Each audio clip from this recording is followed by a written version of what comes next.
Taxi Presse.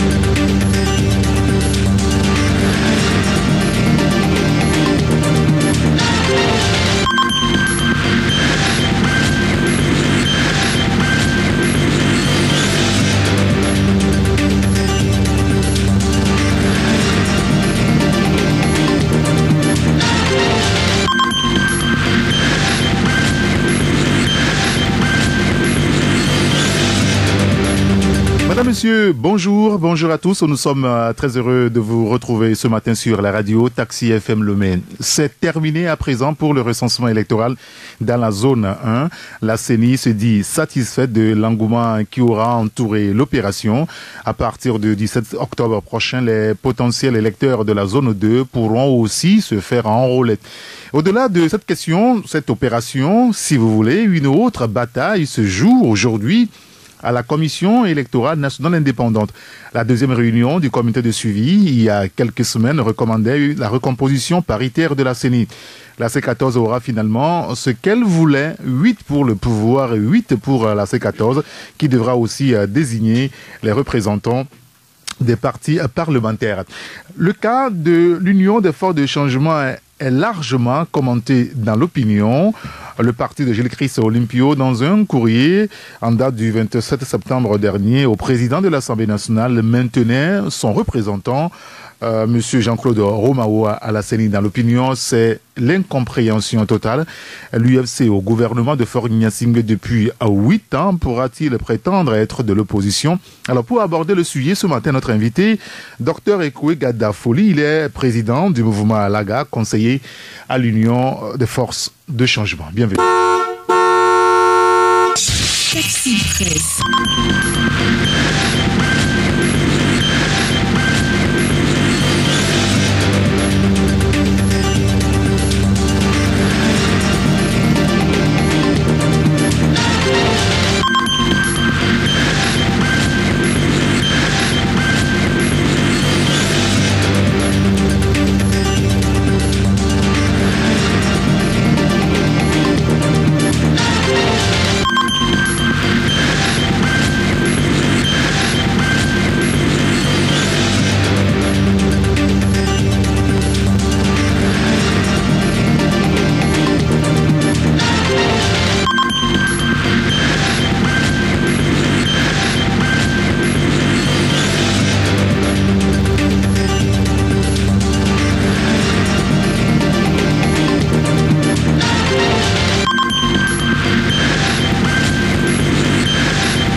Retour en studio, mais avant juste vous dire que dans les kiosques ce matin, il y a le journal Écho du pays, il y a Ouara, les vainqueurs aussi, vous avez la Nouvelle Tribune, il y a l'Indépendant Express qui est dans les kiosques ce jeudi, il y a Chronique de la semaine, le quotidien Forum de la semaine, il y a le quotidien Togo Matin aussi, le quotidien Liberté, vous avez le bimensuel Symphonie, il y a Flambeau des démocrates et le dernier journal ce matin avec nous c'est le Changement.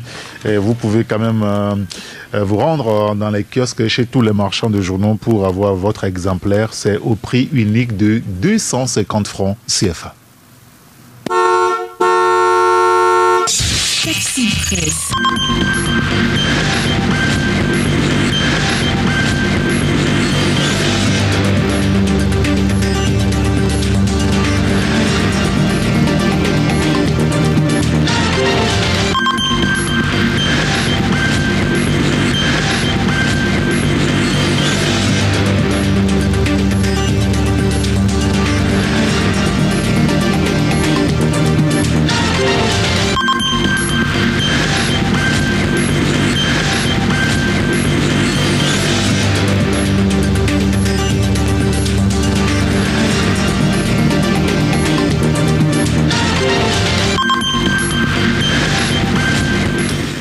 en studio, notre invité ce matin, on le disait, c'est Dr Ekwe Gada Foli. Il est le président du mouvement Alaga. Il est conseiller à l'Union des forces de changement.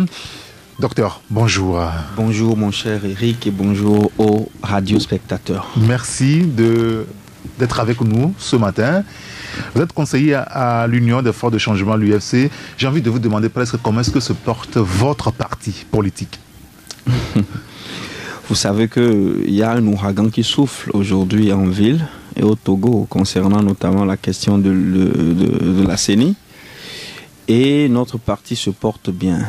Notre parti se porte bien. Il a décidé en cette période de parler. Nous avons décidé de parler un peu.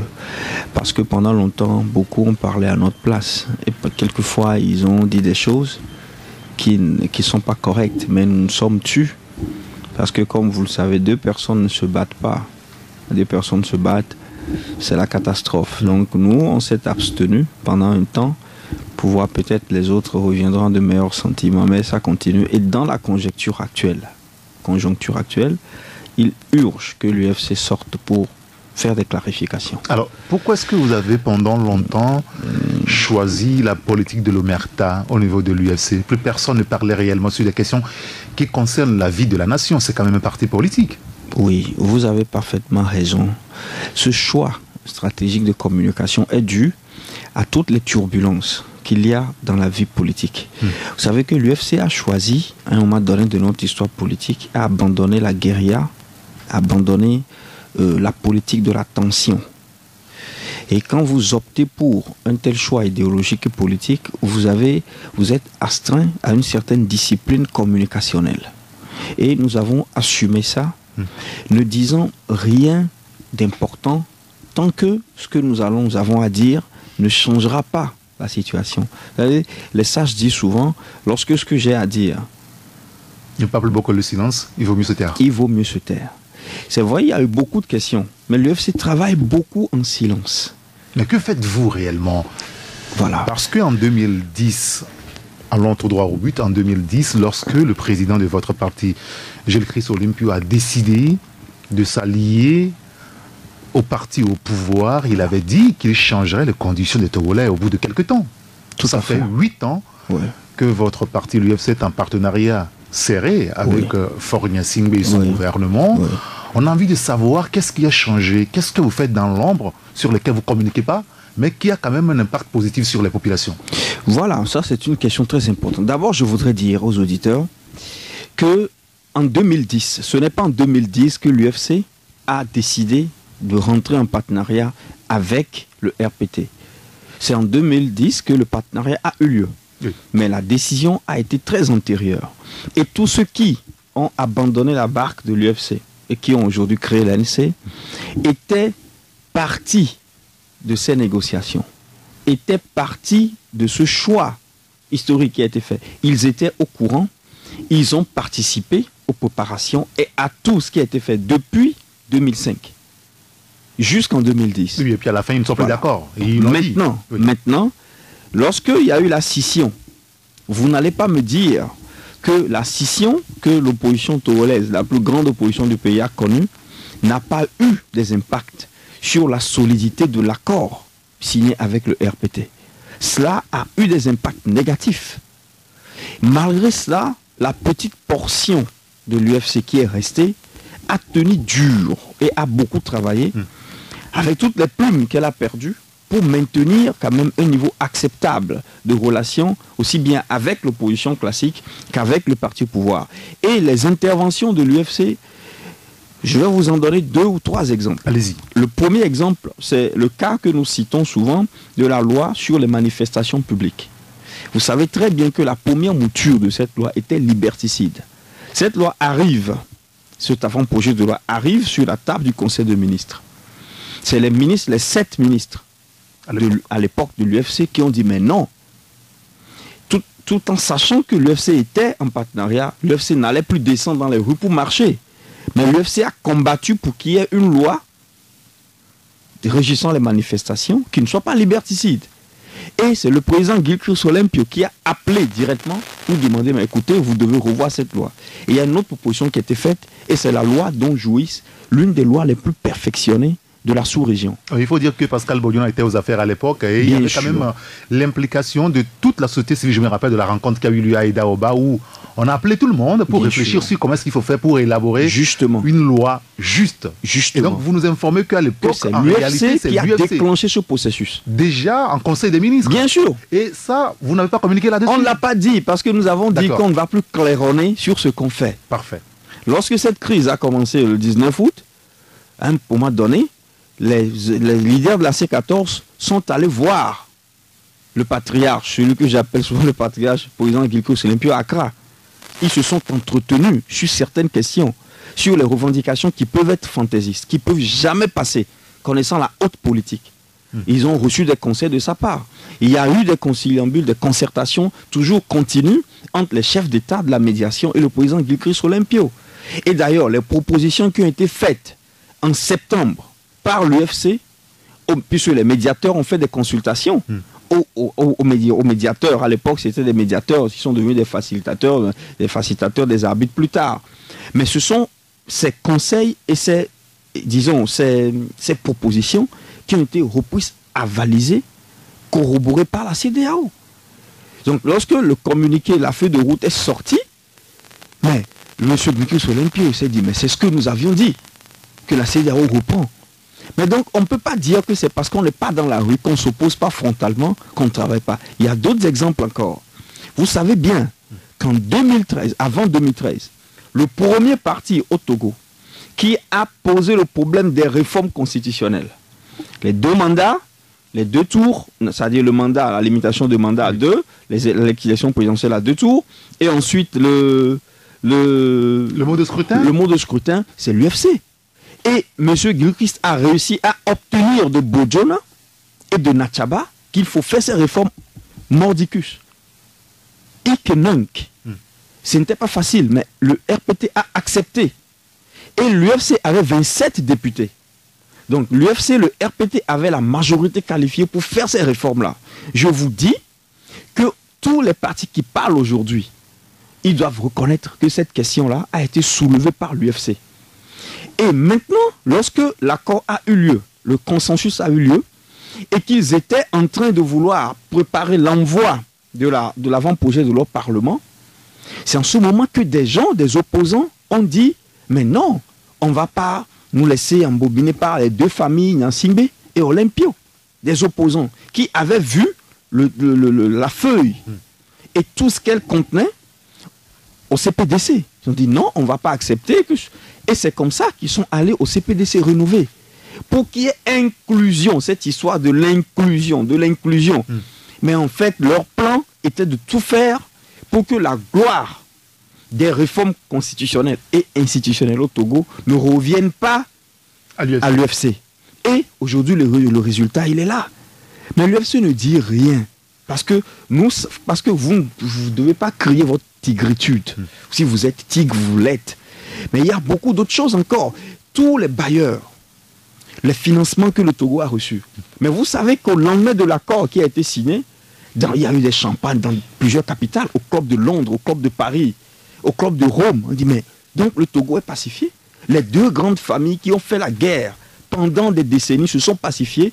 Mais donc nous sommes... C'est-à-dire c'était la joie partout. La joie partout, mais vous avez perdu des plumes à l'intérieur. Bien sûr, c'était pas facile, mais on a dû faire... C'est un sacrifice que l'UFC a fait. Et c'est ça que nous disons, que le peuple, c'est vrai que le peuple voulait, comme nous savons tous au Togo, voulait rentrer dans une action de dégommage. C'est-à-dire, on renverse le pouvoir en place, on le dégomme et puis on installe un autre. Mais c'est le peuple, c'est la mentalité populaire qui ne tient pas compte de plusieurs pesanteurs. Ce qu'ils disent, ce que le peuple dit là, ce n'est pas faisable. Mais nous, les politiques, qui savons qu'il y a des pesanteurs et des contraintes... Mais c'est comme ça que vous avez entretenu ce peuple durant Je suis d'accord. C'est vous qui les avez dressés. Mais il y a dans la vie ce qu'on appelle la conversion. Il y a ce qu'on appelle... Vous savez, il y a un fameux monsieur dont on parle... Saul de Tarse. Oui, bien sûr. Paul, qui a vu la lumière sur la route de Damas et qui a écrit presque la moitié du Nouveau Testament. C'est l'histoire. Mais nous avons... aujourd'hui. Bien sûr, l'UFC... Vous étiez comme Saul de Tarse. L'UFC a tout fait. Et vous êtes devenu Paul aujourd'hui. L'UFC, nous sommes devenus Paul. L'UFC a tout fait. Et l'UFC, M. Gilchrist, en 99, avant la signature de l'accord cadre, a dit que notre lutte, elle est de nature politico-diplomatique. Et ça, c'est quelqu'un qui a pris les armes, qui a travaillé, qui a tout fait pendant des années. Qu'il dit, le patron de l'opposition. Si aujourd'hui vous réveillez Gnassingbé Eyadévan, les morts ne sont pas morts, n'est-ce pas? C'est ce qu'on dit. Et vous lui demandez au Togo qui est l'opposant, qui constitue l'opposant pour vous, il vous dira, laissez tomber, c'est Gilchrist Olympio qui m'a dérangé. C'est lui qui m'a pas fait dormir. C'est lui l'opposant en fait. Mais donc si cet opposant-là vous dit aujourd'hui, cette voie dans laquelle nous étions, elle ne mènera nulle part. Elle conduira jusqu'à la radicalisation des plans et à un conflit qui ne va pas finir. Écoutez, il y a des raisons pour lesquelles. Alors lorsqu'il y a eu la scission, je reviens sur ça, oui. Et l'ANC, on dit mais non, que ça c'est une affaire qu'on peut régler en 6 mois. Mais non, on dit mais c'est le patron peut-être qui n'est pas... Mais attention, faites attention. Le vieux qui couche par terre regarde plus loin que le jeune qui est perché sur la cime de l'arbre. Aujourd'hui, on n'est pas à 6 mois. Le 19 septembre, le 19 août, lorsque les choses ont commencé, j'ai vu des interviews ici, on a dit c'est une question d'heure, que c'est une question de jour, que c'est fini, on a fini avec le régime. C'est plus compliqué que ça. Mais écoutez, mais les preuves sont là. Mais vous avez le régime dont vous parlez est en place. Attention, la médiation et l'arbitrage de la CEDEAO. Le temps que vous menez aujourd'hui a changé, oui. Excusez-moi pour aller vite, docteur Kwefoli, le temps que vous menez aujourd'hui aux côtés du parti au pouvoir pour changer la vie des Togolais, ça fait 8 ans. Donc, vous mesurez toute la complexité du régime auquel nous sommes face aujourd'hui. Bien sûr. Nous sommes dans ce qu'on appelle, nous sommes dans la phase de l'étude. Parce que il faut mettez trop de temps quand même pour étudier un régime. Non, je vous en prie. La vie des nations, ce n'est pas une question d'heures ni d'années. C'est une question de décennies. Et ne croyez pas que si aujourd'hui, un gouvernement de l'opposition radicale, là, cette opposition radicale que vous voyez là, vient au pouvoir, supposons qu'ils venaient au pouvoir, ils vont gouverner avec quelle sécurité? Ils vont gouverner avec quelle armée? Vous connaissez la texture de l'armée togolaise? Alors vous croyez que ça, ce que vous dites, cette alternance-là est possible, soit possible le professeur dans la belligérance? Il était dans l'opposition radicale quand il est venu au pouvoir plus tard. Où il y a eu une mue. Mais attention. L'armée, c'est avec la même armée, il gouverne. Mais la texture de l'armée guinéenne n'est pas celle de l'armée togolaise. Et tout le monde est d'accord que le Togo est un cas exceptionnel. Et donc, aux cas exceptionnels, aux mots exceptionnels, les solutions exceptionnelles. On a dit aux gens que notre problème il est à régler au plan politico-diplomatique. Parce que vous pouvez rien faire. À la fin, c'est une question de rapport de force. Et les rapports de force, c'est peau de terre contre peau de fer. Alors, ceux qui veulent, ils n'ont qu'à avancer. Mais nous disons au peuple, restez tranquille. Il y a des temps qui sont fixés pour toutes choses. Jusqu'à quand? Alors, moi, je vous dirai tout de suite que nous ne sommes pas loin d'une alternance pacifique au Togo. Nous ne sommes pas loin d'une alternance pacifique au Togo. Quels sont les éléments qui vous font croire ça? Voilà. Le premier élément, c'est que nous sommes à la veille des réformes qui ont toujours été réclamées. La limitation des mandats se fera. Déjà, en cas de doute, lorsque vous savez que bientôt les réformes seront faites, dans le pire des cas, pour ce qui est de la permanence du régime en place, c'est 10 ans. Mais 10 ans, c'est rien sur l'échelle des temps. C'est le tiers d'une génération. Et donc, techniquement, juridiquement, nous sommes à 10 ans, peut-être à 12 ans, d'une alternance au Togo. Si les réformes sont faites, je suppose qu'elles seront faites bientôt. Parce que la CEDEAO, tous les partenaires, les Allemands, les Français, les Américains, disent qu'il faut faire les réformes. Absolument. Et d'ailleurs, les réformes ont été déjà acquises par le parti au pouvoir depuis longtemps. Et pourquoi est-ce qu'on ne l'a pas fait, votre avis? Ça, ce sont des impondérables de la vie politique. Parce que quand vous voyez que vous avez des gens qui vous réclament des choses, mais qui semblent indécis, le statu quo aussi en politique est une arme. Et on ne va pas reprocher à quelqu'un qui est en situation d'aisance de ne pas se précipiter pour que son aisance diminue. C'est contre la loi de la vie. Et donc, nous constatons les choses. Nous disons qu'il y a des pesanteurs, il y a des contraintes, que les gens fassent attention, qu'on fasse de la politique. Donc, l'UFC, aujourd'hui, s'est dite, mais écoutez, mais les gens parlent trop. Il faudrait maintenant qu'on sorte pour expliquer au peuple. On fasse de la pédagogie. Il y a des sujets sur lesquels on reviendra tout à l'heure, mais encore une fois sur votre parti, avant d'aborder la question générale liée donc à la vie politique de notre nation, puisque c'est rare d'avoir UFC quand même et discuter avec l'Union des forces de changement. Nous donnerons la possibilité à nos auditeurs tout à l'heure, lorsqu'il sonnera 12h, un quart pour poser des questions donc à notre invité. Mais entre-temps, Gilles-Christ Olympio nous a dit qu'il prenait sa retraite politique. Monsieur Gilles-Christ Olympio a déclaré qu'il prend sa retraite politique et il ne se dédie pas. Mais il continue par signer quand même les actes du parti. Mais non, monsieur Gilles-Christ Olympio est le président national de l'UFC. Prendre la retraite politique, ce n'est pas une retraite administrative interne. Parce que la présidence... Il est toujours là alors. Mais bien sûr, c'est-à-dire il est là, puisque la retraite politique ne se prend pas comme une retraite en fonction publique où vous décidez de vous envoyer une lettre de démission. Mais non, ça ne se fait pas. Ici, il faut qu'un congrès ordinaire statue sur la passation de main. Et donc, si les gens s'attendent à ce que M. Gilles-Christ Olympio ne soit plus là, qu'ils espèrent au moins, qu'ils attendent au moins qu'il y ait un congrès pour qu'ils voient si vraiment il pense à la retraite ou pas. À quand ce congrès de l'UFC?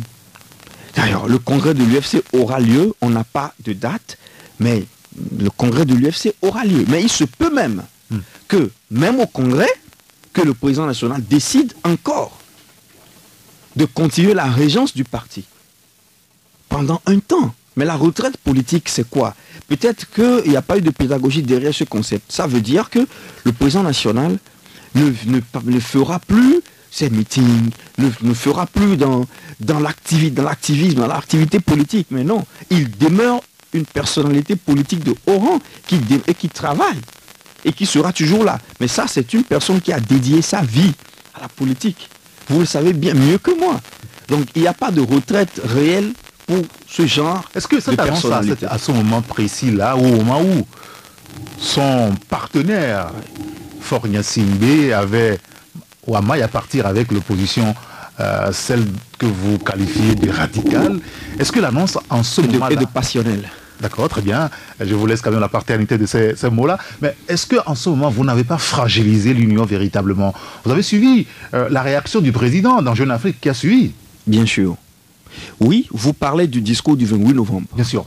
Alors, vous savez, nous ferons une communication très précise sur ce discours au moment venu.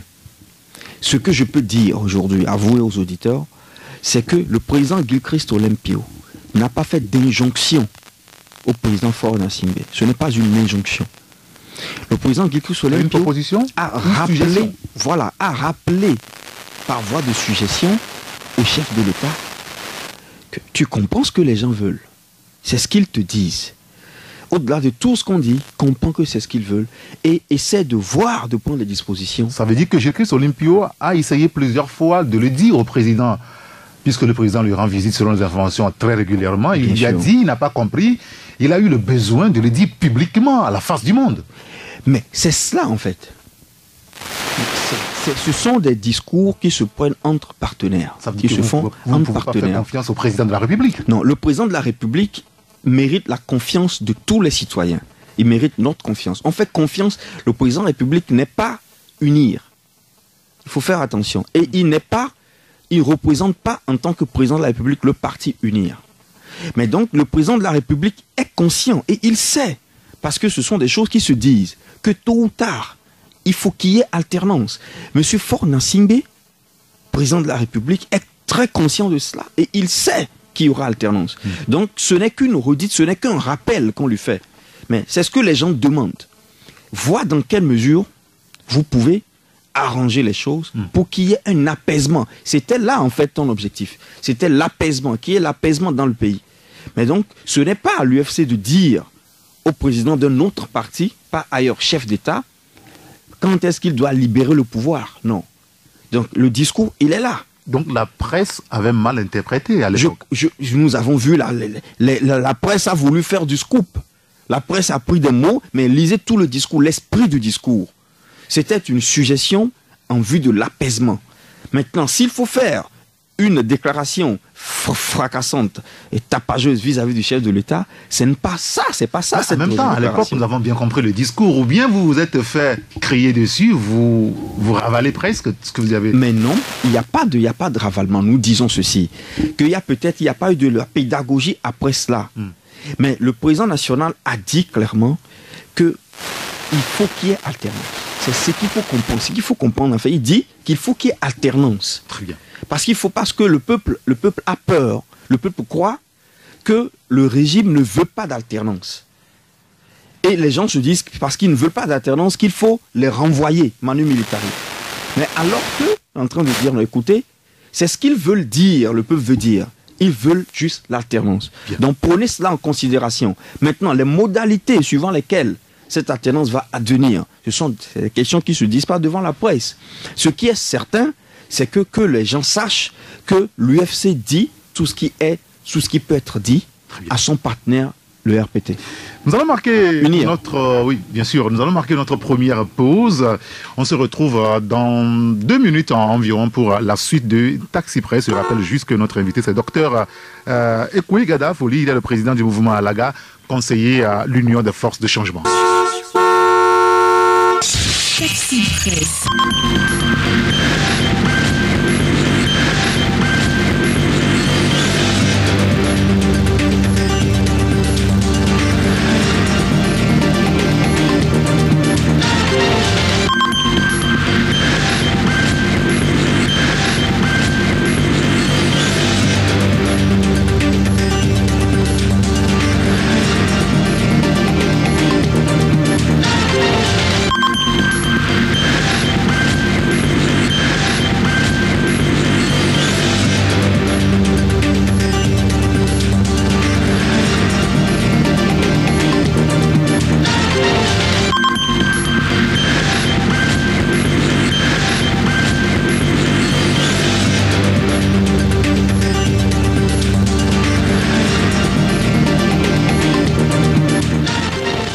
Retour en studio pour la seconde partie de Taxi Presse avec Dr Ekwe Gada Foli, président du mouvement Alaga. Il est conseiller à l'Union des forces de changement, l'UFC. À midi et quart, vous aurez quand même la possibilité de nous appeler sur le 93 96 99 99 ou le 99 20 09 59 pour participer. Beaucoup plus poser des questions claires et nettes donc à notre invité.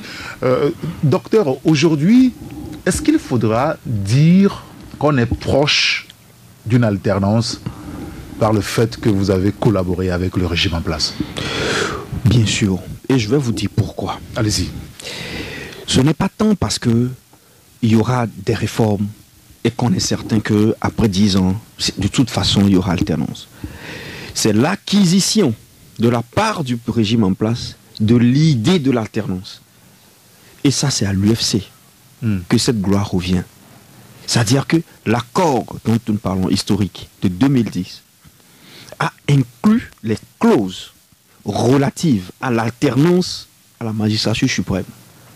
Et les discussions qui ont été menées avec les partenaires, Saint-Egidio et tous les autres, sont arrivées à un certain point où les deux parties prenantes ont accepté et acquis désormais l'idée d'une alternance imminente. Et maintenant, si après, il y a eu des dysfonctionnements, parce qu'il y a eu des imprévus dans le cheminement, qui retardent l'échéance de cette alternance-là, l'esprit de l'alternance n'a jamais été remis en cause. C'est ce que nous disons. Oui, et ça, c'est grâce à l'UFC. À l'époque, votre champion, Gilles Christ Olympio, disait qu'il est la deuxième personnalité du pouvoir au Togo. Et à ce titre, plusieurs membres de votre parti étaient au gouvernement. Aujourd'hui, quand on cherche des ministres de l'UFC au gouvernement, vous êtes combien aujourd'hui? Il y a 2 ministres de l'UFC au gouvernement. De 7, on en est aujourd'hui à 2 ministres. Oui. Est-ce que ça ne veut pas dire qu'on a commencé par vous faire moins de confiance? Le problème de la confiance, c'est créé, c'est posé, et je vous l'ai dit, je vais vous le redire, à partir du moment où il y a eu la scission. L'UFC s'est scindé en 2. Cela voudrait dire qu'il y a une doublure d'identité. Or, la confiance en politique, vous l'avez parce que vous avez le suffrage du peuple, d'une grande partie du peuple. la scission a fragilisé, du point de vue de l'adhésion populaire, le parti UFC. Et ce qui fait que l'UFC a perdu du poids politique. C'est indéniable. Et donc, ça permet aussi de plus en plus aux Togolais de comprendre quelles ont été les raisons lointaines et immédiates de la lenteur qu'a prise dans le temps l'implémentation des clauses de cet accord-là. Donc, je suis d'accord avec vous que l'UFC ayant perdu des plumes grâce à la scission ou faute à la scission qui a eu lieu, la prépondérance et le nombre de ses ministres au gouvernement en a pris un coup. Ensuite, il y a eu 2013, les législatives 2013, où l'UFC, la grande formation politique d'opposition, est sortie avec 3 députés. Et tout ceci a eu de l'impact sur la force politique. Je parle bien de force politique du parti. Et c'est ce qui explique aussi, d'une certaine façon, cette chute du nombre des ministres que nous avons au gouvernement. Mais toujours est-il que tout juste après l'accord, l'UFC étant toujours l'UFC, le patron de l'UFC était effectivement la deuxième personnalité politique, pas administrative. Parce que la personnalité administrative, la deuxième, c'est le président de l'Assemblée nationale. Oui. Non, et la troisième, c'est le président de la Cour constitutionnelle. Dans plusieurs interviews, ce président le dit, la deuxième personnalité politique ou du pays, voilà, c'est ça. Et c'était ainsi à l'époque. Quelle est la position ou le positionnement de l'UFC aujourd'hui? Êtes-vous de l'opposition ou vous êtes au pouvoir? Voilà, merci pour cette question. Vous m'avez aidé à répondre puisque vous avez tout de suite reconnu que l'UFC est passé de 7 à 2 ministres. Non, ça ne veut rien dire. Bien sûr. Je vous ai aidé à quoi que ce soit. Bien sûr. Non, là, vous m'avez tendu une perche et je veux dire que c'est ce qui prouve d'ailleurs, lorsque les gens se plaisent à dire que l'UFC est un parti qui a commis une collusion, une fusion avec le pouvoir, le parti au pouvoir, ce qui explique que ce sont des raisons, ce sont des balivernes. Nous sommes un parti d'opposition qui a opté pour une autre variante de l'opposition politique. Cette variante qui est nouvelle au Togo. Nous avons opté pour cette variante-là. C'est une nouvelle norme de l'opposition. On n'a jamais vu ça quelque part. Mais au Togo, non. C'est l'UFC qui l'a innové. Non, ailleurs. Bien sûr, dans d'autres pays. Pour tous les pays où la démocratie normative libérale fonctionne, l'opposition n'a jamais été une opposition fractale et frontale comme au Togo. L'opposition a toujours été, vous prenez la France, qui est ce pays qu'on cite souvent, mais vous croyez que dans l'administration, aujourd'hui nous disons au Togo que l'administration est faite en majorité des personnes qui sont proches du parti au pouvoir, au parti au pouvoir. Oui. Mais dans la démocratie ordinaire, il y a tous les partis qui sont dans l'administration. L'UMP, en France c'est comme ça, ils sont tous partout dans l'administration. L'opposition n'est jamais comme au Togo. Et c'est cette norme de l'opposition qui est une opposition de gentleman agreement. Une opposition où on ne se tire pas dessus, mais on se comprend peut-être pas sur des questions techniques. Mais on n'est pas des ennemis. C'est cette opposition-là que l'UFC a tenté et est en train d'innover au Togo. Et ça, c'est incompréhensible pour le peuple ou pour certains opposants. Parce que les gens s'imaginent que l'opposition doit être devant oui, mais parce une que, opposition. Non, mais parce, à quoi est-ce que vous vous opposez finalement? Nous nous opposons à certaines politiques publiques. Et nous avons parlé longtemps de la malgestion du pays. Mais aujourd'hui, vous n'en parlez plus parce que vous êtes dans un accord. Mais nous vous allons bien. Non, bien sûr que non. Même après 2010, lorsque l'accord est en cours, mais l'UFC a dit beaucoup de choses qui sont contre l'action. Au Parlement, par exemple, les députés de l'UFC votent quelquefois en accord avec, quelquefois en désaccord avec le pouvoir. Les gens ne voient pas ça. Mais vous avez cité le discours du 8 novembre qui a été interprété comme un désaveu vis-à-vis du pouvoir. Mais c'était public et c'était fort. Oui. Mais donc, nous ne sommes pas dans une logique, contrairement à ce que les gens pensent. C'est une façon de mettre une pression sur Faure Gnassingbé à l'époque. Tout à fait. Mais on le fait tout le temps, dans beaucoup de dossiers qu'on ne peut pas dire. C'est ça. Ce que les gens ne voient pas, c'est ça, en fait. Donc, nous avons dit que nous sommes un parti de l'opposition. Et nous l'avons déclaré en début de législature au Parlement. Et la loi portant statut de l'opposition nous donne raison, c'est la loi qui le dit. Est-ce que cette loi n'est pas inique comme certains le disent depuis quelque temps? Le caractère inique de cette loi est un débat qui est semblable au débat du sophisme en Grèce. C'est un débat qui peut être mené, une loi peut être reformulée, mais nous parlons, nous sommes dans l'être. Pufendorf parlait de l'être et du devoir être. Nous sommes dans l'être, dans ce qui est. Ce qui est, c'est ce qui régule la situation actuelle. Et c'est cette loi qui le dit. Vous pouvez être un parti d'opposition justement, exclusivement lorsque vous le déclarez. Maintenant, si vous êtes en accord avec le gouvernement, avec le parti au pouvoir sur d'autres questions, cela ne préjuge pas de votre qualité de parti d'opposition. Mais est-ce que c'est difficile à comprendre? Maintenant, ce que les gens ne comprennent pas, je crois que ce pourquoi les gens nous traitent de partis alliés au parti au pouvoir, c'est qu'ils ne comprennent pas que on peut être au gouvernement et être un parti d'opposition. Mais c'est possible. Et l'UFC n'est qu'au début des choses inconcevables. Parce que nous allons montrer... Vous allez encore aller... Nous allons montrer au peuple togolais une autre façon de faire de la politique. C'est-à-dire être avec quelqu'un, manger avec lui le matin et s'opposer à lui peut-être le soir. Sur des questions où on n'est pas d'accord. On vous le dit, on n'est pas d'accord sur ça. Mais nous sommes toujours des frères d'une même nation. Mais vous le dites amicalement, c'est pas méchant. Bien sûr, voilà. Il n'y a pas de la méchanceté, il n'y a plus de la méchanceté, de la malignité. Et de ce vent de l'adversaire. Ce n'est pas ça qui vous fait perdre à des militants, finalement. Bien sûr, mais écoutez, voulons-nous que le Togo est l'or de l'humanité. Et nous devons construire un pays stable, où à l'intérieur, les étrangers, les forces impériales ne trouveront plus impérialistes, ne trouveront plus des gens à manipuler pour arriver à cette fin. Je vous dis ici aujourd'hui que tant que l'Afrique n'arrivera pas à faire émerger un pays ou des pays où les frères à l'intérieur sont complètement soudés, la débâcle de l'Afrique ne finira pas. Et il faut un pays à une petite taille pour faire cette expérience. Nous pouvons le faire au Togo, pacifier les Togolais, nous mettre d'accord sur certaines questions. Et de telle façon que, s'il y a de l'adversité, que ça soit gérable entre frères. Mais lorsque vous dites, c'est pas pour ça que nous perdons des militants, bien sûr, parce que les militants que nous avons sont dans la logique du bipolarisme, du manichéisme, dans cette logique-là. Mais nous sommes des leaders, nous disons que cette logique n'est pas durable. Comme vous le dites, en développement durable, cette logique n'amènera pas le Togo loin. Le Togo, non seulement l'or de l'humanité, mais c'est la lumière du monde. C'est la lumière de l'Afrique. Et je crois, comme tout le monde le dit, que nous sommes un pays d'exception, c'est parce que nous sommes enceintes de quelque chose qui va éblouir le monde. Et l'UFC sera le parti avant-gardiste de cette mutation épocale, où nous allons arriver à nous comprendre entre nous, Togolais, à avoir une alternance pacifique, où les choses vont changer.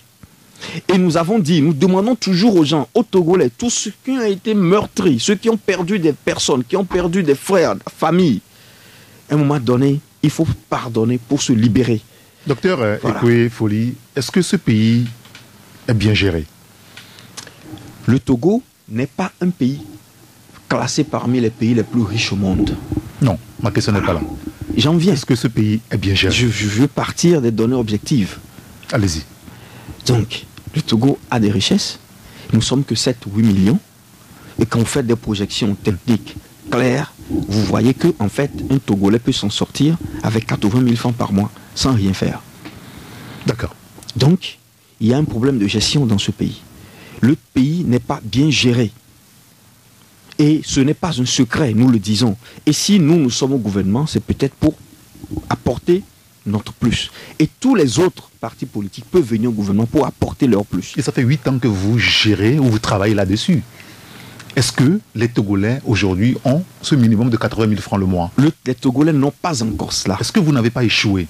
Nous n'avons pas échoué parce que ce n'est pas un problème qui est directement lié à notre déploiement. C'est un problème qui est antérieur à l'accord ou à la démarche de l'UFC. Je vais vous rappeler que pour qu'on arrive à ce résultat, il faudrait qu'on revoie toutes les questions monétaires, les questions de la macroéconomie. Que les gens ne croient pas qu'il suffit de changer de chef d'État et les conditions économiques, sociales vont changer. Mais non. Il y a d'autres questions, il y a des accords, il y a beaucoup de choses. C'est pour cela qu'il y a des personnes qui sont très intéressées à notre combat politique, que personne ne voit, mais qui sont prépondérants, qui ne votent jamais, mais dont les avis comptent plus que l'avis des pauvres Togolais qui vont voter. La question politique, économique est complexe. Et nous n'allons pas, on va le faire. Nous disons aux Togolais un discours très simple. Résolvons le problème de l'alternance au Togo à travers une grille pacifique. Si le chemin est difficile, ce n'est pas une raison pour abandonner. Si les gens ont tourné dos à l'UFC parce que l'UFC a choisi de faire la paix des braves, ce n'est pas un problème. Nous continuons dans cette pédagogie. Et nous sommes certains que d'un jour à l'autre, les Togolais vont comprendre que la voie la plus ordinaire, la plus simple pour notre cas, c'est cette voie que l'UFC a prise. Maintenant, s'il y a des choses qui n'ont pas fonctionné, nous sommes d'accord. Et nous travaillons pour que ces choses fonctionnent de nouveau. Vos amis de l'opposition vous ont-ils compliqué finalement la tâche pour quand même arriver à cette alternance pacifique que vous recherchez depuis? Nous sommes dans un pays démocratique qui se veut démocratique où les gens sont libres. C'est vrai, les gens de l'opposition, cette opposition de la C14 a opté pour la voie frontale. Et c'est une situation qui a compliqué la position du Togo, bien sûr. Cela peut avoir des effets positifs sur certains plans, mais des effets négatifs sur d'autres plans. Mais chacun est libre de mener sa lutte politique telle qu'elle l'entend ou qu'il l'entend. Et je crois que la C14 a le devoir ou le droit de s'exprimer selon ses convictions. Ce que nous disons, c'est que comme nous ne venons pas aux antennes pour envoyer des boulets rouges sur les autres, que les autres ne fassent pas pour nous de la mauvaise publicité. Nous ne demandons pas aux autres de faire de la communication pour nous. Mais nous ne demandons pas. Nous intéresse trop. Voilà, les gens font trop de communication pour nous. Ils font de la communication déplacée et gauche. Alors, si vous voulez parler en notre nom, approchez-nous. Nous vous donnerons, dirons beaucoup de choses que vous pourrez peut-être divulguer sur les médias. Mais ne faites pas de la mauvaise publicité pour nous. C'est tout. Que chacun travaille dans la vision qui l'inspire. Bien. Voilà.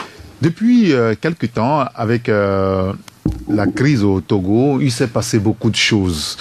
Vous aviez dit que votre leader, Gilles Christ Olympio, a contribué fortement à ce que nous ayons une feuille de route telle qu'on la connaît aujourd'hui. Est-ce que vous avez le sentiment que le régime avec qui vous êtes depuis 8 ans est en train de respecter les recommandations de la CEDEAO? Très sincèrement. Je vais vous dire un truc. Il y a un comité de suivi.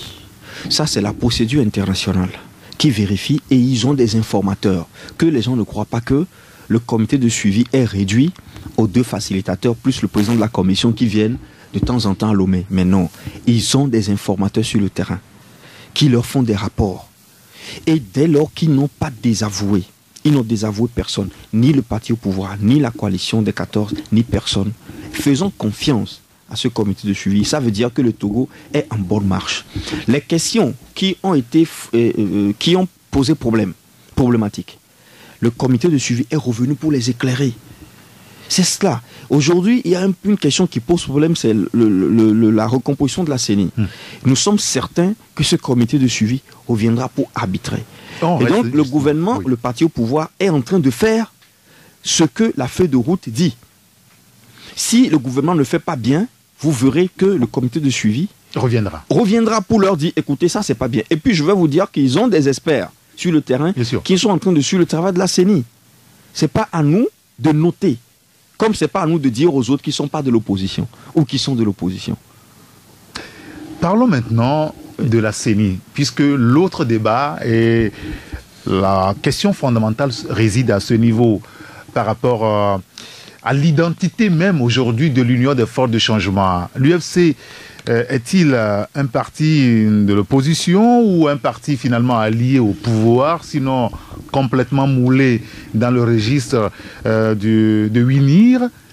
Vous avez un représentant au niveau de la CENI, et depuis lors, vous refusez qu'il quitte la CENI malgré qu'on ait demandé à la C14 de choisir ses 8 représentants. Voilà. Pourquoi est-ce que vous ne voulez pas quitter la CENI? Une correction fondamentale à faire ici.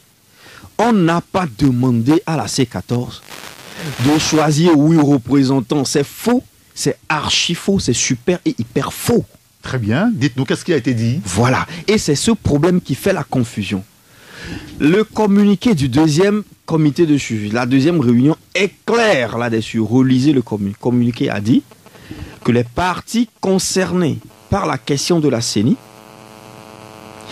notamment les partis d'opposition parlementaire, n'ont qu'à choisir les 5 plus les 3. simple histoire, comme ça se fait, suivant le code électoral. Il ne s'est jamais agi de la C14. Absolument non. Comment on fait ce choix, à votre avis? Le gouvernement du Togo, par le ministère de l'administration territoriale, lorsqu'il a saisi l'Assemblée nationale pour demander enclencher le processus de recomposition, a bien dit fondamentalement les partis d'opposition parlementaire. Le gouvernement n'a pas dit à l'Assemblée, n'a pas transmis à l'Assemblée qu'il s'agit de la C14. Mais donc aujourd'hui, les gens nous posent la question, ça, pourquoi vous empêchez la C14 d'envoyer C8 comme vous l'avez dit? Mais non. Mais la C14 se fait passer pour une opposition parlementaire, c'est une aberration. La C14 n'est même pas une coalition juridiquement constituée, n'a pas une personnalité juridique. C'est une coalition politique circonstancielle, conjoncturelle. Oui, mais on est justement en politique. Mais maintenant, je vous dis plus que ça. Les partis parlementaires d'opposition, on les connaît tous. Ils sont 4. Oui.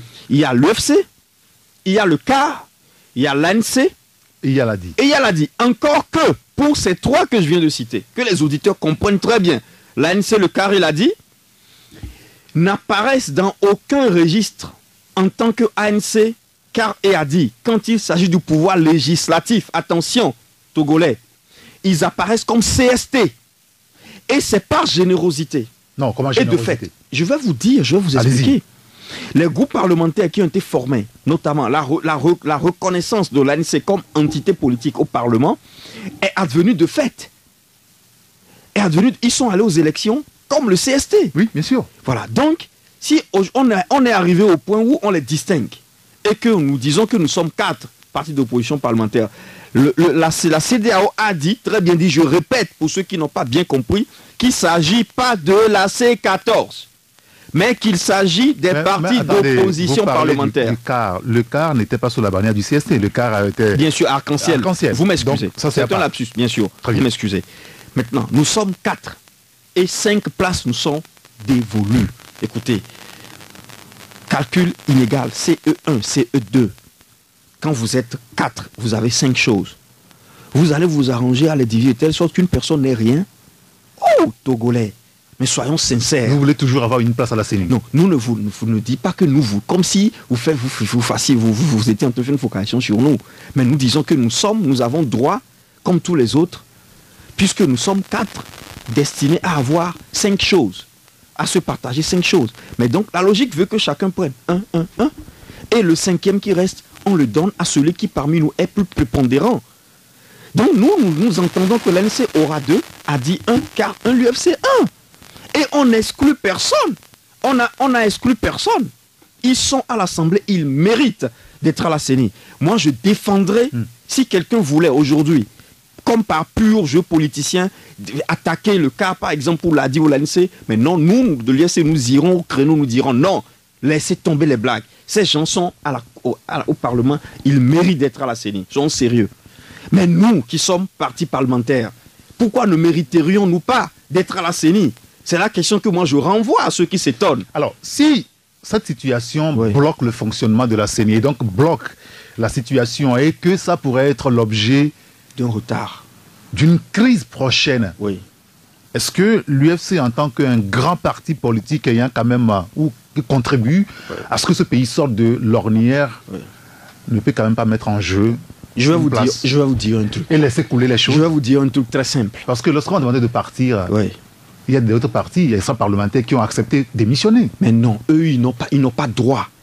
N'oubliez pas qu'il y a une question juridique qui se pose. C'est pas une question politique. Comment ils n'ont pas droit? Mais non, je vais vous expliquer. On parle de parti parlementaire. L'indépendant, est-il un parti parlementaire? Non. L'indépendant représente qui?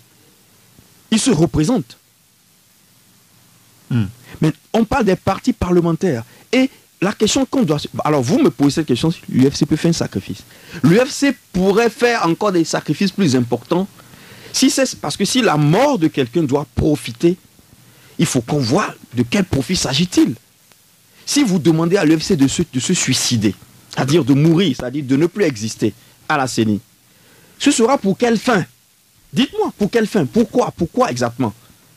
Vous ne voyez rien? Mais dites-moi que, parce que lorsqu'on nous demande, quand quelqu'un vous demande de vous sacrifier, vous donnez votre vie, La question la plus simple que vous lui posez. Pour l'inquiétude. Mais pourquoi vous voulez que... Je dois comprendre si ça vaut la peine que je meure pour ça. Mais dites-moi maintenant pourquoi exactement on demande, tout le monde demande, ou les gens demandent à l'UFC de ne plus exister. Pour quelle raison? Pour qui? Et pourquoi? Mais laissons tomber ce débat. Lorsqu'il y a une situation d'injustice qui se profile, le juge, le bon juge, quand il vient, il voit les tests. Que disent les tests? Il y a le code électoral et le communiqué de la CEDEAO, du comité de suivi. Les deux tests sont conformes et disent que les partis parlementaires n'ont qu'à se faire représenter à la CENI. Nous sommes un parti parlementaire, oui ou non? Oui, nous le sommes. Alors, nous avons droit à un poste à la CENI. Oui. Maintenant, on nous demande de ne pas y être. Pourquoi nous demandons-t-on de renier à un droit, à la jouissance d'un droit qui nous revient? Aujourd'hui, vous réitérez, vous maintenez votre représentant à la CENI. Nous maintenons, il y a deux questions. Nous maintenons notre poste. Il y a d'abord le siège et ensuite la personne. Nous maintenons, nous réaffirmons notre droit à avoir un siège à la CENI. Et nous maintenons celui qui nous représente, Maître Jean-Claude Omao. Aujourd'hui, il y a un blocage. Oui. Parce qu'à l'Assemblée nationale, la dernière fois, les deux parlementaires ont été votés, la société civile aussi, mais sur la question, n'est-ce pas, des partis à l'Assemblée nationale, il y a un blocage où le président de l'Assemblée a demandé de revenir là-dessus ultérieurement. Alors, si votre présence à la CENI peut constituer un blocage, vous êtes prêt à assumer ce blocage jusqu'au bout? Non, alors dans ce cas, je vais vous dire oui et non.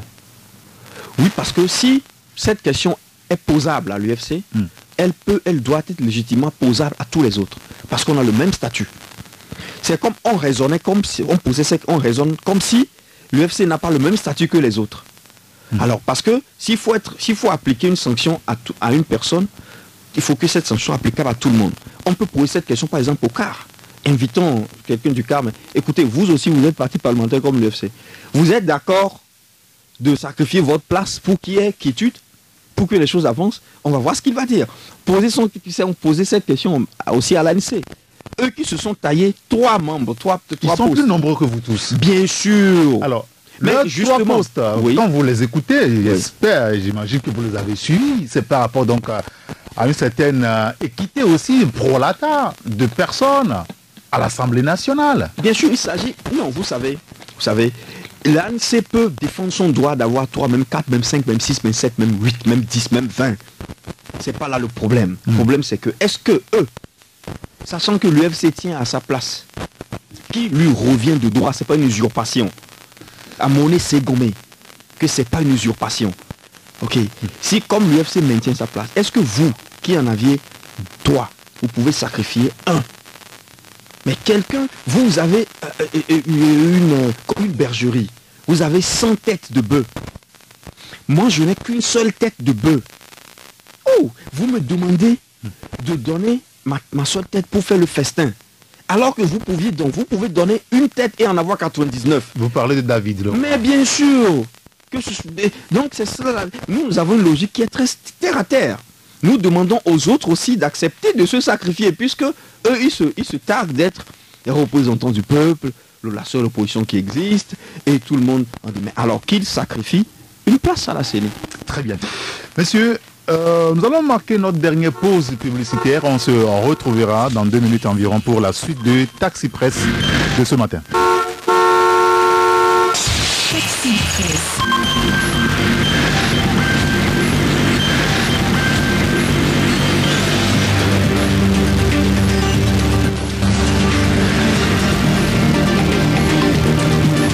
On se vient pour la dernière partie de Taxi Presse. Notre invité ce matin, c'est Dr Ekoué Gadafoli, président du mouvement Alaga. Il est conseiller à l'Union des forces de changement, l'UFC. Et dans 15 minutes, non, désormais 10 minutes, vous aurez la possibilité d'intervenir dans cette émission pour poser votre question. Une question à notre invité, une question par coup de film. Ce sera sur le 93, 96, 99, 99 ou le 99, 20, 09, 59. Vous avez aussi la possibilité de nous envoyer un message WhatsApp, un message WhatsApp de préférence sur le 90 111 49 62. Docteur Ekoué Foli, la situation aujourd'hui telle qu'elle se présente, comment est-ce qu'il faut faire pour sortir du problème? D'accord, merci. Nous allons aussi faire une petite révélation. aux auditeurs. Révélation, vous avez dit? Pour répondre à cette question. Très bien. L'UFC n'est pas resté inerte, sans rien faire, dans cette situation. Depuis le 30 septembre, que nous avons reçu la copie de la liste que la C14, à travers Madame Isabelle Améganvi, a envoyée à la présidence de l'Assemblée nationale, oui. Nous avons reçu cette copie. Nous avons compris qu'il y aura un problème. Parce que nous avons présenté notre personne. Oui. Et nous avons vu que dans leur liste, il y a 5 personnes. Ça fait 6. On a compris qu'il y a un problème. Mais ce problème ne va pas être résolu par la présidente de l'Assemblée nationale. Ce n'est pas leur problème à eux. Ce n'est pas un problème de l'institution. C'est un problème de l'opposition parlementaire. Donc, qu'avons-nous fait? L'UFC a tout de suite envoyé une lettre à Madame Isabelle Améganvi, lui disant, attention, nous avons vu que vous avez 5 propositions, nous en avons une. Donc, nous vous demandons une concertation rapide. Rencontrons-nous, concertons-nous entre nous, partis d'opposition parlementaire, pour trouver une solution consensuelle que nous allons transmettre maintenant à la présidente de l'Assemblée. Je vous assure que cette lettre dont ampliation a été faite à toutes les autorités concernées, notamment la CENI, notamment le ministère de l'administration territoriale. Vous n'avez pas reçu de réponse en tout cas de... Nous n'avons reçu aucune réponse. Une des ampliations a été envoyée. L'ampliation a été faite aussi au président Aimé Gogué, c'est-à-dire de l'ADI, au CAR, parce qu'ils font partie de ceux-là qui sont inscrits sur la liste de la C14. Oui. Écoutez, rencontrons-nous, concertons-nous. Je vous dis qu'il n'y a aucune réponse. Alors, il y a un conflit. Une partie se lance vers l'autre. Venez, parlons. L'autre ne répond pas. Pour toute réponse, nous écoutons Madame Améganvi sur les médias qui dit beaucoup de choses, mais qui ne dit jamais que l'UFC a quand même adressé un courrier pour les rencontrer. Aujourd'hui, publiquement, nous réitérons et nous le disons non plus seulement à Madame Améganvi, nous le disons plus publiquement à l'ANC, donc à M. Jean-Pierre Fabre, à M. Professeur Aimé Gogué et au maître Agboibo, nous vous disons de venir, que nous puissions, ou bien de nous appeler, nous viendrons, ou de venir vers nous, nous nous asseyons quelque part et nous discutons entre gentlemen. La discussion pourra s'agir peut-être que vous vous retirez finalement. C'est une possibilité. Cela dépend. L'UFC n'est pas fermé a priori. L'UFC n'est pas fait, c'est ce que nous disons. L'UFC peut se retirer. C'est possible. L'UFC a dit, et nous dirons encore, que nous sommes a priori un parti ouvert. On peut se retirer, ça dépend des circonstances. Mais nous avons dit, vu que les autres... Quelles peuvent être vos garanties? Non, justement, c'est cela. Nous avons vu que les autres ont commencé par faire une cabale contre nous. Et pas nous exclure. La discussion sera difficile. Mais il faut qu'il y ait une discussion. Il faut qu'il y ait une concertation. Nous verrons l'issue de cette concertation-là. Vous allez à une discussion, un dialogue avec des idées arrêtées, mais vous en revenez avec d'autres idées. N'est-ce pas? Ça se passe partout. Mais au moins que nous puissions nous parler. Je crois que c'est ce que la présidente de l'Assemblée nationale aussi souhaite. Que les partis d'opposition ne tergiversent pas trop, qu'ils se rencontrent, qu'ils décident. Et qu'ils envoient finalement une liste à 5 personnes. Pendant ce temps, votre représentant est toujours à la CENI. Bien sûr. Il travaille. Bien sûr, puisque la CENI actuelle n'est pas illégale. Elle n'est non illégitime. Elle a atteint le quorum pour travailler. Non, pour que le quorum soit atteint, il faut que tout le monde soit là d'abord et puis après, on ne verra pas les Mais non, personnes. Pour que le quorum soit atteint, c'est la loi qui dit que pour que le quorum soit atteint, il faut 9. Oui, mais il faut que tout le monde soit là au prime abord, avant que... Mais non, la loi aussi dit que lorsque des gens ne se présentent pas, on les considère comme ayant délibérément pas voulu exprimer leur voix. C'est comme ça parce que ceux qui sont présents ne sont pas pénalisables par ceux qui sont absents. La loi est claire. Donc quand vous faites la politique de la chaise vide, les autres décident pour vous. On ne va pas attendre. On va attendre que tout le monde accepte. Vous savez, une république, ça ne fonctionne pas comme ça. Donc la CENI actuelle a son quorum. Elle travaille. Nous devons nous rencontrer en partie de l'opposition parlementaire pour discuter. Et nous devons cesser de dire des balivernes pour attirer l'attention du peuple envers quelqu'un ou contre une autre personne. Laissons ces jeux, parce que l'histoire nous jugera. Est-ce que la situation que nous traversons encore aujourd'hui n'est pas en train d'ouvrir une autre poche de crise, je veux dire? Est-ce que vous ne craignez pas qu'il y ait encore plus de de friction. Nous sommes déjà dans la crise. Celui qui est déjà dans la crise ne craint plus de crise. Et nous sommes en train de nous battre pour que la crise soit résolue. Maintenant, c'est une crise interne à l'opposition parlementaire. Ce n'est plus une crise entre le AC14 et le pouvoir. Heureusement qu'aujourd'hui, on se rend compte qu'il y a au Togo d'autres forces d'opposition. Parce qu'on avait dit dans ce pays qu'il n'y a que la C14 qui soit l'opposition au Togo. Et la C14 a refusé que le dialogue soit ouvert à d'autres forces de l'opposition. Bon, bien que certains facilitateurs, certains partenaires ont dit, mais il faut quand même qu'il y ait les parlementaires, que les partis parlementaires soient tous représentés. Les gens ont dit non. Mais aujourd'hui, on demande la recomposition de la CENI. On se rend compte qu'il y a un parti qui s'appelle l'UFC, qui est parti parlementaire selon la loi, et dont on doit tenir compte pour aller à la CENI. Donc les gens doivent revenir sur terre. Les gens doivent quitter les nuages où ils sont perchés, revenir sur terre, laisser le populisme. Laissez le populisme. Je crois que les gens au Togo n'ont pas compris ce qu'on appelle la démocratie. Excusez-moi. Demos kratos. C'est une dialectique entre les petits et les grands. Entre les moins évolués et les évolués. Entre les obscurcis et les illuminés. Le peuple, la masse, l'intelligence populaire, elle existe, elle est forte. Mais n'ayant pas les informations, le peuple n'est pas illuminé. Mais donc vous voulez que ce soit les gens qui ne sont pas illuminés parce qu'ils sont nombreux. Non, attendez, là, vous parlez de qui n'est pas illuminé? Le peuple? Je parle du peuple, parce que l'illumination vient de l'information. Or, vous savez, la majorité, dans un pays, dans tous les pays du monde, les populations ne comprennent pas ce qui se passe en haut. Mais est-ce que ce sont des insultes à leur endroit? Mais non, je parle de la démocratie, je parle d'une aporie démocratique. La démocratie veut qu'on fasse ce que veut le peuple. Or, tout le monde sait que le peuple est moins informé que les illuminés. C'est pourquoi, dans la réalité, dans tous les pays du monde, il n'y a que les illuminés qui décident, en fait. On fait passer les décisions au peuple, faisant croire au peuple que c'est eux qui décident. Mais nous savons ces choses. Nous disons que les gens laissent le populisme. Laissez le peuple tranquille. Si vous voulez tenir compte du peuple, donnez-leur donc les informations. Vous voyez ce que je veux dire? Si vous dites dans votre discours partout, c'est le peuple, c'est le peuple, c'est le peuple, c'est bien. Mais donnez donc les infos à ce peuple pour que ce peuple ait des avis éclairés, pour en tenir compte. Mais si le peuple n'a pas les infos, vous ne dites pas les choses au peuple. Ne venez pas utiliser ce nom-là pour créer des balivernes, pour dire des balivernes, pour créer des grappes, pour créer du... Alors, soyons sérieux. Laissez le peuple tranquille.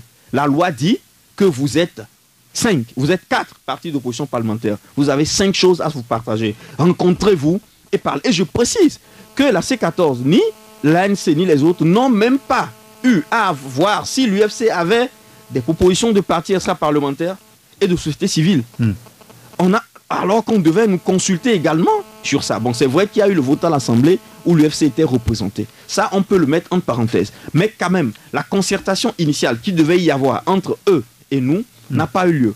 Nous demandons cette concertation. Nous la demandons et nous laissons la voie ouverte au CAR, à l'ADI et à l'ANC. De discuter avec vous. Peut-être avant de donner la parole aux auditeurs dans 2 minutes très exactement, docteur Ekwefoli Gada, est-ce que la crise politique que nous traversons avec ce cru depuis le 19 août 2017, est-ce qu'on s'en sortira bientôt? Les anciens disent que quand vous avez à vous exprimer sur le futur, soyez prudent. Nous sommes naturellement optimistes, mais je ne pourrai pas vous dire si on s'en sortira bientôt. Je peux vous dire une certitude.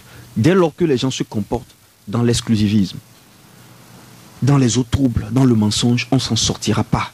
Vous avez le sentiment qu'on vous exclut dans tout? Mais bien sûr, on n'a pas le sentiment. Nous avons les preuves que les gens nous excluent. Et les gens décident qui est de l'opposition ou pas. Et ça, ce n'est pas une bonne situation pour ce pays. Non.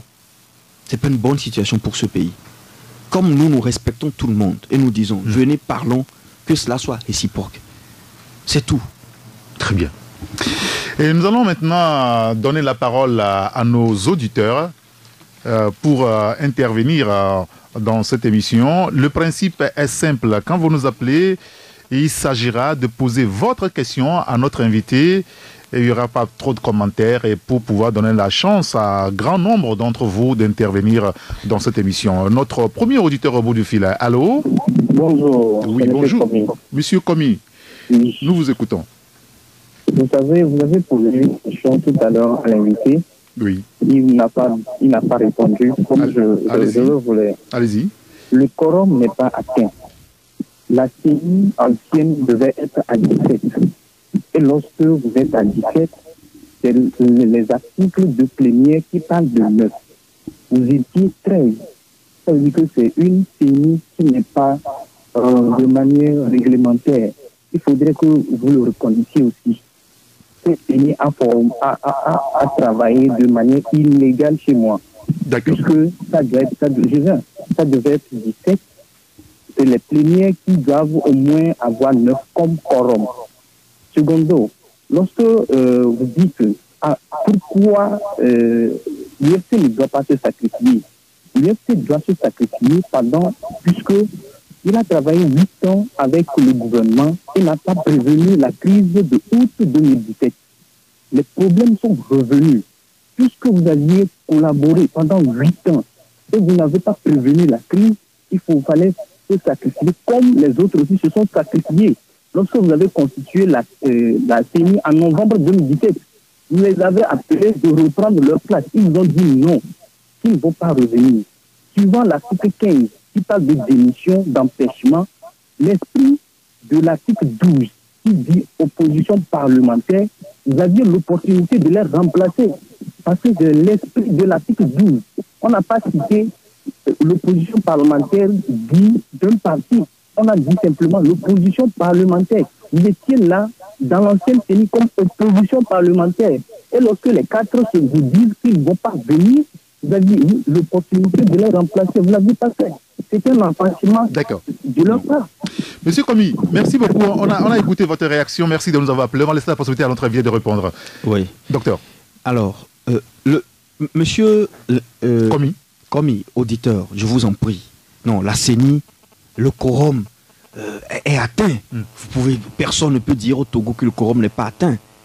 Alors, je vous rappelle que la CEDEAO a inspecté la CENI.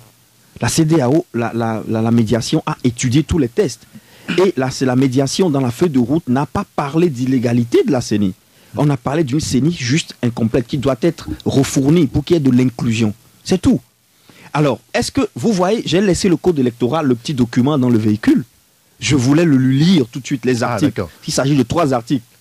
Mais le code, la CENI ayant atteint 13 sur 17 peut fonctionner.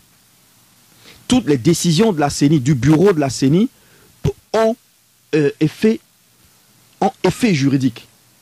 Et c'est comme ça que ça se passe. C'est pas parce que les gens qui ne veulent, en novembre 2017, les gens qui n'ont pas voulu venir à la CENI, ils n'ont pas été suffisamment nombreux pour empêcher le fonctionnement de l'institution.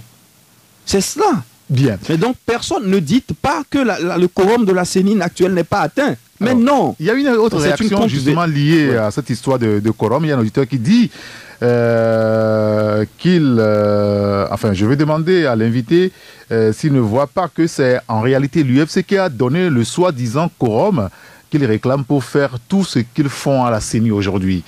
Bon, là, c'est une vue de l'esprit. Mais la question du premier, il a posé une autre question. Il a parlé notamment de l'UFC qui a collaboré pendant 8 ans et qui n'a pas prévenu la crise. Je crois que nous devons faire une conférence publique sur l'histoire récente de ce pays et sur les responsabilités de tous les acteurs politiques depuis 2010 jusqu'en 2018. Mais comment pouvez-vous dire que l'UFC ayant collaboré n'a pas prévenu la crise? Mais l'UFC a toujours demandé, constamment demandé à son partenaire UNIR, faisons les réformes. Les réformes, faisons les réformes. C'est l'absence des réformes qui a amené aujourd'hui la crise. Ça veut dire que vous n'avez pas été écouté par votre partenaire. Pourquoi vous ne quittez pas l'alliance? Vous pensez que c'est tous dans une alliance, c'est pas tout ce que vous proposez qui passe. Et ce n'est pas parce que vous proposez quelque chose qui passe pas que vous allez quitter l'alliance. Vous êtes en position de faiblesse. Mais vous êtes constamment dans la logique de proposition. Je vous ai on peut le faire, on ne peut pas le faire. Je vous ai dit que la scission de l'UFC a fragilisé l'UFC, qui a perdu beaucoup de poids politique. D'accord. Mais que les Togolais prennent en compte cette réalité. Très bien. Mais que les gens se souviennent de cette chose. L'UFC a toujours demandé les réformes. Et j'ai dit au début que le seul parti, le premier qui a demandé ces réformes au Togo, c'est l'UFC. Et les partis comme le CAR et les autres qui ont bloqué le processus au CPDC rénové en sont pour quelque chose. Bien, on va laisser la possibilité à d'autres auditeurs. Un autre au téléphone, allô? Bonjour, monsieur Eric. Bonjour, mon grand citoyen d'État. Comment allez-vous? Albert, nous vous écoutons, Albert, très rapidement. Oh. Allez-y. Ce grand monsieur qui est assis à côté de vous, il fait de la peine aux Togolais. Ça, vraiment, qu'on soit sérieux, très sérieux. Maintenant, il vient nous prouver que c'est normal, eux, ils doivent finir par manger et que le peuple souffre. Le soir, il y a une chose, une émission de votre émission, non? Il y a une rediffusion, non? Bien sûr. Oui, que le monsieur écoute. Vraiment, il est un docteur, peut-être que ce n'est pas sa place là-bas. Monsieur non, Albert, oui. Vous avez une autre question pour lui, précis directement? Oui, ma question, voilà, c'est pour savoir si vraiment ils sont là pour le peuple. Depuis 10 ans, ils ont signé un accord, c'est pour le peuple. Et aujourd'hui, il y a eu un accord, on ne les a pas pris. Ils n'ont qu'à laisser. La C14 n'a qu'à aller, on va voir. Ils se plaignent de quoi? Le manger là? Vous venez nous prouver votre ventre? Vous êtes dangereux dans ce pays. Monsieur Albert, ça merci. Ne peut pas marcher comme ça. Merci. Et vous parlez des hommes, vous dites qu'on est des quoi? Monsieur Albert, merci beaucoup. Non, s'il vous plaît, monsieur. Oui. Il a dit qu'on n'est pas illuminé. On n'a pas besoin de ça. Non, il expliquait en réalité la démocratie. Nous, le bas peuple, on aime mieux. On aime mieux. On a nos idées sur la politique que eux. Eux, on sait que c'est le ventre. Ils l'ont déjà exposé. Ça, c'est dangereux ce qu'il est en train de dire sur ce truc. D'accord, c'est très dangereux. Merci beaucoup, monsieur Albert. On a compris. Je ne sais pas si vous avez une réaction, une réponse. Oui, bien sûr. Vous savez, l'UFC se réserve le droit de décider ce qu'il va faire de l'accord avec UNIA. Ce n'est pas aux auditeurs ni au peuple de dire ce que l'UFC fera avec cet accord. Mais c'est le peuple qui vous a porté et vous avez quand même, vous êtes mis dans une posture pour aller négocier. Au moment opportun, l'UFC prendra la décision la plus opportune. Voilà. Bien. Bon, il y a un auditeur. Non, il a posé des questions.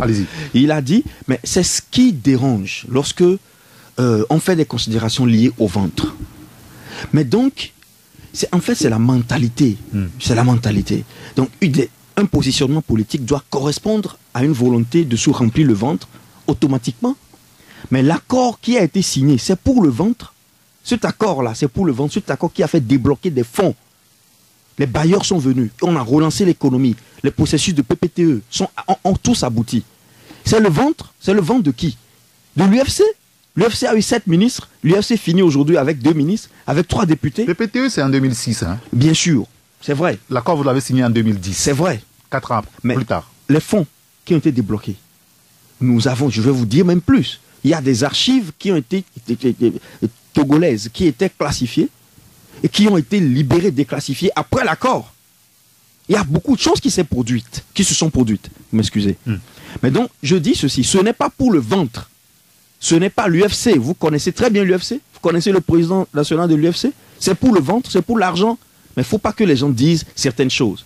Bon, maintenant, si l'accord n'a pas donné n'a pas donné tous les résultats qui étaient escomptés, c'est dû aux impondérables de la vie politique. Parce que vous n'avez jamais tous les leviers entre vos mains. Bien. Vous avez des idées, vous avez des propositions, mais qui ne passent pas toujours. Mais ce n'est pas pour ça que vous allez sortir d'un accord avec fracas. Il y a un auditeur, vous permettez qu'on aille vite, docteur Folly, un auditeur qui intervient sur la question de la loi Bodiona dont vous avez parlé tout à l'heure. Oui. Il dit que l'UFC ne peut en aucun cas revendiquer une quelconque paternité par rapport à l'amélioration de la loi Bodiona. L'initiative a été prise par le ministre Bodiona d'associer la société civile pour l'améliorer. Et on ne sait pas d'où vous tirez cela, puisque vous n'étiez pas à l'UFC à l'époque, c'est ce qu'il dit. Qu'un ministre de l'UFC d'alors vienne oser le confirmer. L'UFC n'a pas eu à modifier un quelconque projet de la loi Bodiona, c'est une aberration et une contre-vérité, dit l'auditeur. Il poursuit, vous permettez, parmi les citoyens qui ont apporté leur contribution à l'amélioration du test figurent entre autres Maître Degli, Madame Adjamagbo, Maître Ajavon, Zeus, Maître Rustico Lawson, Monsieur Kissi et d'autres. Qu'on ne vienne transformer les vérités historiques. Très bien. Voilà. C'est pour cette raison justement que l'UFC n'a plus parlé depuis longtemps. Voilà, parce que certaines choses qui se font, lorsqu'on les expliquera, on ne comprendra le pas. niveau d'information, les gens qu'ils ont cités ont effectivement participé à la relecture de cette loi. D'accord. Voilà, mais Maître Degli, bien sûr, parce que normalement on devrait parler de loi Bojona Degli, normalement, si on devait être juste. Mais avant que la première mouture ne soit mise en discussion, tout ce qui s'est passé, est-ce qu'il le sait? Voilà. Bien. Un autre auditeur au bout de la ligne. Allô? Allô, Oui, bonjour. bonjour monsieur. Quel est votre nom, s'il vous plaît? C'est Ouro. Nous vous écoutons, monsieur Ouro. Ok. En fait, je voudrais saluer notre invité Oui. Merci. et dire que vraiment le peuple togolais attend des politiques togolais. Mais notre souci est que depuis un certain temps, par rapport au développement du docteur, il dit non, l'économie ça marche. Mais nous ne voyons rien. Il ne faudrait pas qu'on nous dise que dans les rapports, les Togo, ça marche, mais pourtant ça ne va pas. Il venait de dire que si ça marchait, même un Togolais qui n'est pas fonctionnaire peut avoir 80 000 francs par mois. Depuis les 8 ans qu'ils sont au pouvoir, qu'est-ce que cela a donné? Il disait que par rapport à Gilles Olympio qui a dit lors de la signature de leur accord qu'après 6 mois, lui va changer le pays. Qu'est-ce qu'ils ont fait après 8 ans? Et un docteur, un savoir, ça dit une tête comme ça au service de la nation, et ils sont là à berner le peuple, en injurant le peuple, parlant du bas peuple qui ne sait rien. Monsieur Ouro, Non. merci de Oui, nous avoir monsieur. appelés. On a compris l'essentiel. Il va y répondre à votre question. Merci beaucoup. Alors, allez-y. 2 petites corrections. Nous n'avons pas dit que le bas peuple ne sait rien. Mais non, c'est impossible de le dire. Nous avons dit que le peuple, en général, n'a pas accès à certaines informations. Les informations qui font de ceux qui les ont des illuminés. C'est une question de théorie, de démocratie libérale. Ça n'a rien à voir avec le Togo, ni avec le Ghana. C'est une constante, en fait. D'accord. Maintenant, je dis ceci. Je n'ai pas dit que le pays est bien géré. Les gens doivent m'avoir mal entendu. J'ai dit que si le pays était bien géré, chaque Togolais pouvait avoir 80 000 francs par mois. Donc ça veut dire que nous acceptons, nous admettons qu'il y a une mauvaise gestion. Les secteurs sont normaux, on n'est pas rentré en détail. Le secteur de la santé, de l'éducation, de beaucoup de choses, le tourisme, il y a tellement de choses. Le pays peut être mieux géré et devrait être mieux géré. Ça, c'est ce que j'ai dit. Je corrige. 3e chose, je n'ai pas dit que le président Gilchrist Olympio a déclaré qu'après 6 mois, il changera le pays. Non, jamais. J'ai plutôt dit que lorsqu'il y a eu la scission, ceux qui sont partis pour créer l'ANC avaient dit que c'est un problème qu'ils pourraient régler en 6 mois. C'est ce que j'ai dit. D'accord. Donc, le président Gilchrist n'a jamais pu dire un truc pareil parce qu'il ne détient pas dans l'accord. L'UFC ne détenait pas la baguette de la politique gouvernementale du pays. Pour changer un pays en 6 mois, si vous avez la force, vous devriez au moins avoir les leviers de la politique gouvernementale. Bien. Mais alors, donc, je n'ai pu jamais dire ça. Je ne l'ai pas dit. Il ne faut pas que les gens m'imputent des choses que je n'ai pas dit. Heureusement que vous avez, je crois, vous gardez les enregistrements audio. Bien sûr. Voilà, merci. Il y a un autre auditeur au bout du fil. On peut le prendre. Allô? Alors, on va lire le message. Ah, il est là. Très bien. Allô? Allô? Oui, bonjour. Bonjour mon frère Eric. Oui. Monsieur? C'est M. Kolani. Hein? Nous vous écoutons, monsieur Kolani. D'abord, il faut saluer notre invité. Et il est très convaincant. Merci. Seulement, il est en train de défendre ce qu'il n'a pas vécu. C'est tout le problème. Non. Ce qu'il dit est vrai. Et puis, on a besoin de cette jeunesse-là pour venir remplacer ces anciens-là. Hein, c'est très important. Hein. Sinon, il est très convaincant. Hein, D'accord. on le dit, investigation pure. Bien. Persévérance. D'accord. Dans la place des autres, là, c'est important pour le peuple congolais. Merci beaucoup, monsieur Kolani. Merci de nous avoir appelés. Alors, un autre auditeur qui dit, il s'adresse directement à vous. Vous étiez où quand votre leader demandait à Faure Gnassingbé d'écouter le peuple? Vous avez fait un long temps à la CENI. Pourquoi ne pas céder la place à une nouvelle équipe, dit l'auditeur. Un dernier...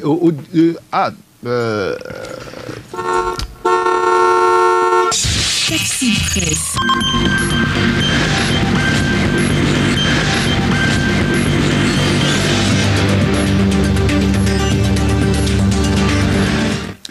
Et on va prendre un autre auditeur. Allô? Allô? Allô? Oui, bonjour. Bonjour. Comment allez-vous? Quel est votre nom? Très bien, je me nomme Noudoualouta. Nous vous écoutons, monsieur Noudoualouta. Je voudrais poser une question à ce monsieur. Je voudrais lui dire, quand nous sortons dans les rues là, où était-il? Quand nous sortons dans les rues, où était l'UFC? Ils étaient dans le CENI. Et maintenant, aujourd'hui, ils ne voient pas que c'est eux qui bloquent la situation du Togo avant et maintenant. Je voudrais lui dire, c'est tout ce que je voudrais lui dire. Merci. Merci beaucoup de nous avoir appelés. Oui, vous une réaction? Oui, monsieur, merci beaucoup. Je crois que nous avons dit ici qu'il y a l'opposition plurielle au Togo. Et toutes les oppositions n'ont pas opté pour la même méthode de travail. C'est pour cela que vous n'aviez pas vu l'UFC dans les rues. Pas pour autant, l'UFC a travaillé dans un autre sens. Très bien. J'ajoute ceci. Lorsque vous dites, vous voulez savoir si nous ne bloquons pas les autres. Nous, monsieur Gato, je crois que beaucoup de personnes confondent la feuille de route, la résolution de la crise du 19 août avec la question de la CENI. La feuille de route, les négociations depuis que le dialogue a commencé n'ont jamais porté sur la recomposition de la CENI. Parce qu'il ne s'agissait pas d'élection. Comprenez, il ne s'est jamais agi d'élection au début, durant la crise. Oui.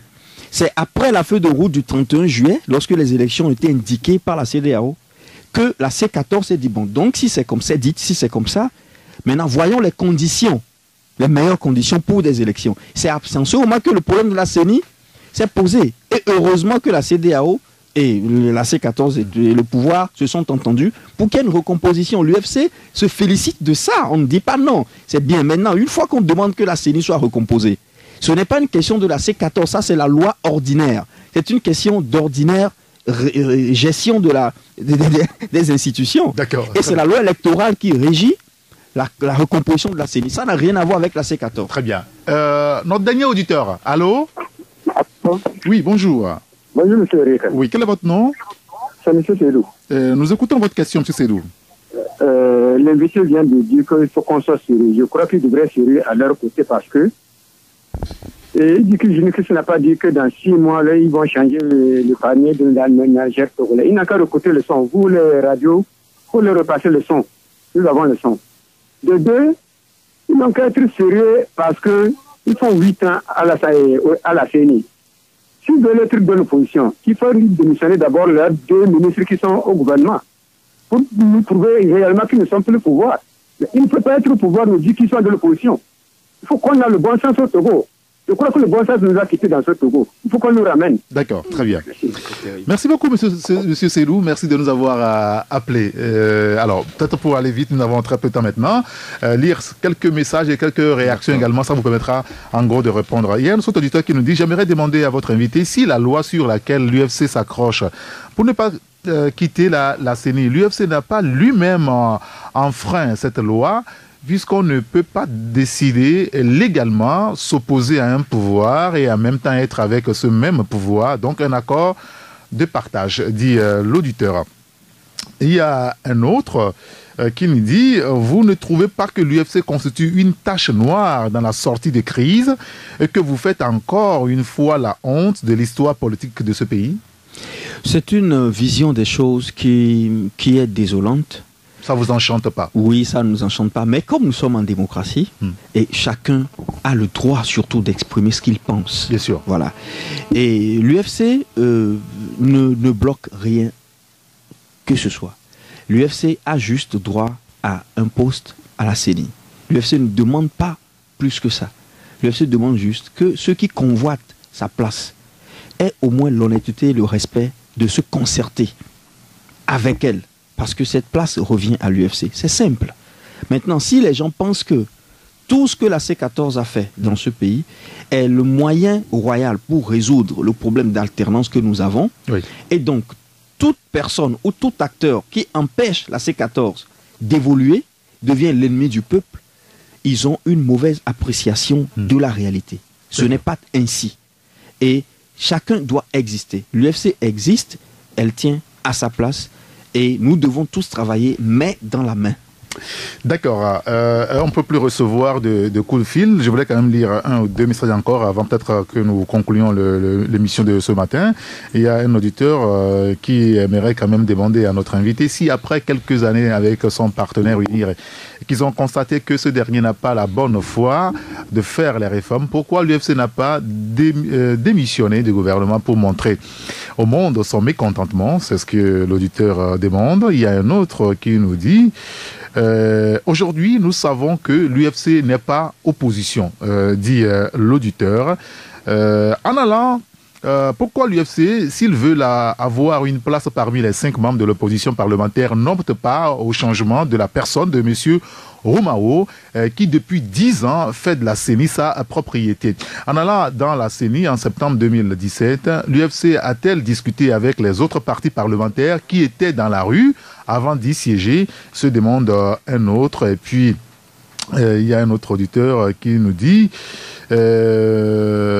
pour être franc avec l'invité, il nous a dit que nous a donné que des cours juridiques sur le plateau, en accentuant rien que sur le mot, la loi, en oubliant l'opinion. Voilà. Alors, docteur Ekwe Foli Gada, on arrive à la fin. Quel est votre message à la fin pour conclure? Deux petits messages. Le premier est un rappel. Le président Gilchrist Olympio a demandé à ce que, finalement, des jeunes prennent la relève. Parce que, vous savez très bien que bientôt, il aura 82 ans. Et à cet âge, on ne demande pas à une personne de se lancer dans des rouages, dans les problèmes, dans les stress de la politique. Et c'est ce qu'il a voulu exprimer véritablement le 28 novembre 2017. Il ne s'agit pas de retraite, il s'agit de permettre à ce qu'il y ait une relève. Second message, c'est que tout soit acquis à l'esprit de concertation, de dialogue dans ce pays. C'est difficile, après tout ce que le Togo a vécu, après toutes les brimades. Il n'y a pas que le Togo, il y a eu le Gabon et le Zaïre. 30 ou plus de 30 ans de monolithisme politique ne font pas du bien aux sociétés. Nous sommes contents de cela, nous sommes d'accord. Mais nous disons, faisons attention, prenons une méthode où chacun aura une place, où chacun sera respecté. Les méthodes qui vont vers le sac de baraques, ou la destruction des édifices publics, ou la table rase, elles ne permettront pas au Togo de refléter ce qu'il est, c'est-à-dire l'or de l'humanité. C'est le chemin que l'UFC montre, et que les gens ne tiennent pas à rigueur à l'UFC outre mesure, parce que le sacrifice a été fort pour ce parti. Très bien. Voilà. Merci beaucoup, Dr Ekwe Gada Foli. Je rappelle que vous êtes le président du mouvement Alaga et conseiller à l'Union des forces de changement, l'UFC. Revenez-nous quand vous voulez, parce que l'UFC n'a pas l'habitude quand même de parler depuis quelques temps. Merci à vous d'être venu nous voir ce matin, surtout d'avoir accepté notre invitation. Merci également à Emmanuel Fanabé qui a assuré la coordination de Taxi Presse de ce jeudi. Merci à vous tous, auditeurs, ceux qui nous ont appelés, ceux qui ont tenté, ceux qui ont envoyé plein de messages. On en a reçu quand même beaucoup, on ne peut pas tout lire. Merci à vous tous. Merci de nous avoir suivis. Appelez-moi Saint-Henri Gator. À demain pour la grande messe de vendredi.